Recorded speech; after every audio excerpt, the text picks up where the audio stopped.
Good morning, everybody. I wanted to actually do a video just to inspire other people. A lot of times when we need to be inspired and when we need to move forward, one of the best ways to deal with that is actually to inspire others and encourage others. So there may be some people out there that feel like, you know, that things are just going downhill instead of going uphill. Even when you feel like you've taken 2 steps forward, it knocks you back 4 more steps. And you realize that there may be some things that are working against you. You also need to be able to look and see, are there some things that you're doing to contribute to it? And often we find ourselves doing that. But in the process of talking about this, we may find out that there's multiple Bible characters, historical individuals that have gone through some really tough times. One person that does stand out to me, excuse me, this morning air got me. One person that stands out to me, and most people are familiar with, is Joseph. And it's interesting that Joseph was with a family, one of the richest families in the area. Brothers got upset with him after, dad gives him all the accolades, gives him this very special coat, starts getting him to do more things to check on the brothers. And in the process of that, he ends up being sold to slavery, then goes from slavery to prisoner, and then ends up being one of the top leaders in Egypt at the time. For a lot of people, when they look at this story, they'll look at it from this perspective of, of course, yes, God was with him. Yes, God had already ordained some things and some things that he would need to do in order to move, to order to be great and be this great individual. But there are times that we need to look deeper into the story instead of just the surface things that are there. Let's just be honest. A lot of us, if we really looked at that story, a lot of us may feel like we're right there with Joseph. It seems like the more that we try to improve ourselves, the more that we try to make changes in our lives, because of things that we have done, it seems like we're just falling deeper and deeper down the hole. And it seems like every time we have a moment where it's like, here's the bounce back, we get bounced away. Think about this really hard. Joseph being with a family where he's secure, he's being taken care of. His brothers had been growing up there. His old brothers were older than him. They were adults, had their own families and so forth. And Joseph, he was young, would most likely grow up the way he did. But because of how he was treating his brothers, how he was approaching them, his brothers automatically get upset. And guess what? They sell him into slavery. From slavery, it looks like he's going to bounce back because now he's in one of the major leaders' homes, take care of his home. His authors talk well about. It looks like he's going to be able to bounce back. But then all of a sudden, he gets falsely accused, runs away, and then he goes into prison. Slaves would rather be, they'd rather be slaves than prisoners. Because when you're there as a prisoner, there is no light of day. There is no, there's no one really looking after you except the wardens and everybody else. And you can only imagine at that point now, he's in a place where, and you can tell, he asked, hey, with the one person that was going up to see the king, he says, can you at least remember me when you have that conversation? Just remember me. He's in a place where he's not even remembered. He goes from being being a child of his father, being in a place of riches and glory, to a place of slavery, to a place of being unrecognized, to a place of being held. Even with all the qualities and everything that he has, even with those things he's starting to learn. He's starting to learn the Egyptian language. He's, most people notice he has all this wisdom and everything else. But we have to say, because of Joseph's actions before, because of things that are happening with him, he's being pushed down into this place where it almost seems like the very things that God said about him, there's no way possible this can occur.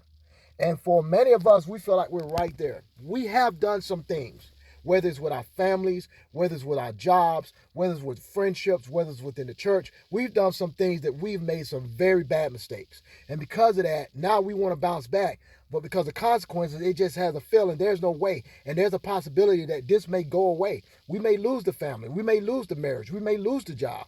We may lose the career. This very business we're trying to build. It just seems like now everything is falling apart. And the harder you work, the worse it gets. What I would tell people to do is, first and foremost, at all times, look at what's going on with yourself. If you really look at the story of Joseph, you will often see him check in with himself, what's going on, what's happening. But in the process, what you never really saw him do was complain. You never really saw him do it. We don't know. I would think just a human natural instinct. There are going to be times where he has that anxiety. He has that worrying thought, especially by the time he goes from being a slave to a prisoner. He's got to think of himself and say, man, I went from being in my father's house, riches, taking care of love, to a place where I'm unrecognized, and really I'm wondering if anybody even cares if I'm here. Think about that. And I believe that there's a lot of people out there right now that may feel like that in their relationship with others. They may feel like that in their job. They may feel like that wherever they are. But if God has literally ordained some things in your life, this is what I would say. Joseph at that time, you didn't really hear him recognize or say, hey, this is what's going to happen. All he kept getting were dreams.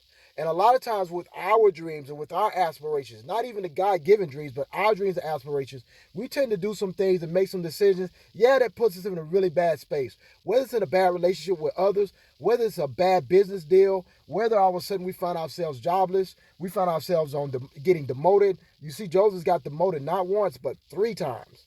But if we trust God, if we trust what he said, trust him in the process of changing you. That's the first thing that needs to happen. Trust him in the process of changing you. Trust him in the process of bringing you to the place where you need to be so that the change he does in you makes sense where you are.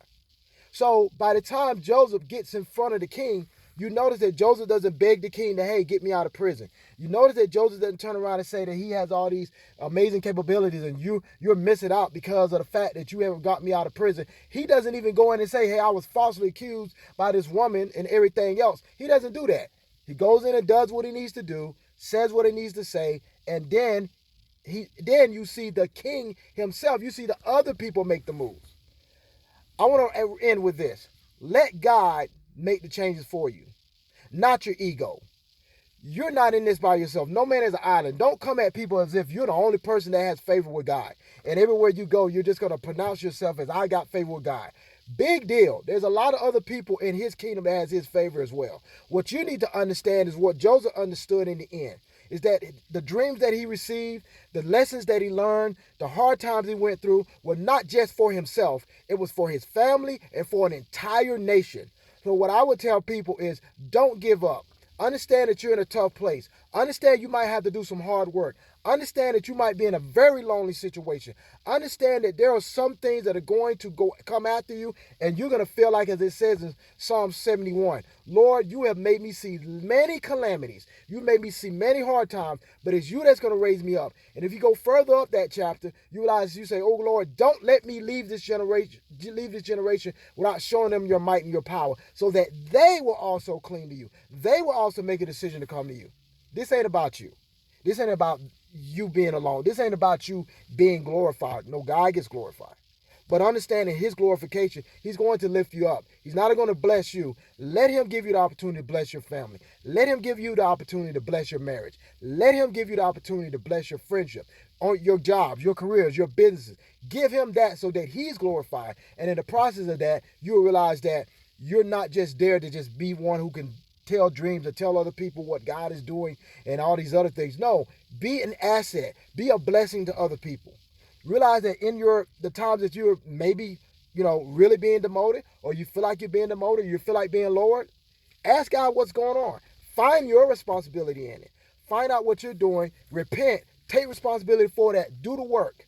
And you may feel like that you don't have the strength or the energy. Fight. For all you do is fight. And in the process, as Joseph did, you've done all you can, and then after that, just stand. Don't make any effort. Sometimes you don't have to open your mouth. God will open the mouths of others to do things. And in the process of the king actually putting Joseph in position because of God moving in his life, his nation was blessed because of it. Be a blessing to your family. Be a blessing to not just your immediate family, but other family members, friends, your neighborhood, your jobs, where you work at. Fight back for it. Don't let the enemy fool you and believe that, hey, this is the end. And I will leave at this, I'm going to leave with this, and I'm cranking this car up and I'm leaving. A lot of people are praying for miracles. God, give me a miracle. They'll say stuff like, maybe give me a miracle, let me get $1 million. Give me a miracle that you give me a different job. Give me a miracle, but maybe the miracles are already happening. The miracle is you're still at the job where you're at. The miracle is that you're still in this marriage, and even though you might be sleeping in separate rooms, the fact that a divorce is not occurring is the miracle. The miracle is the fact that you've been in this church, and maybe the fact that they are still asking you to preach, or maybe they're still asking you to do something, or people are still recognize you. Just the fact that people still recognize you as a child of God is a miracle because of the situation you're in. God is actually doing miracles. He's trying to get you to a place where there's no need for miracles, that now he's giving you peace. I'm learning that miracles are great, but God's peace is so much better. I want to give y'all some inspiration. I'm out.